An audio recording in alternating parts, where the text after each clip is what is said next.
naši uradni rubriki za odrasle gremo tokrat na Irsko. Tam si je nek mlajši moški namreč poskusil izmeriti dolžino penisa in to tako, da si je vanj vtaknil USB kabel.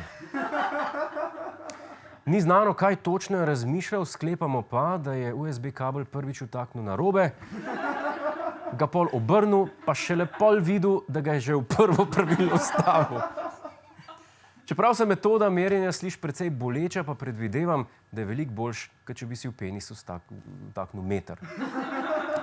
Na srečo lahko poročamo, da so zdravniki kabel uspešno izvlekli, mlad moški pa ne bo imel trajnih posledic.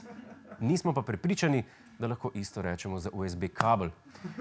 Pa ne samo, ker je bil v stiku s telesnimi tekočinami, pač pa tudi, ker naj bi kirurgi med operacijo pozabili izbrati opcijo varno odstrani strojno opremo.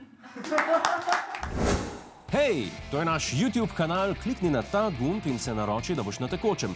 Polajkaj pa nas tudi na Facebooku in na Twitterju, pa na ulici, pa na kakšnem javnem WC-ju.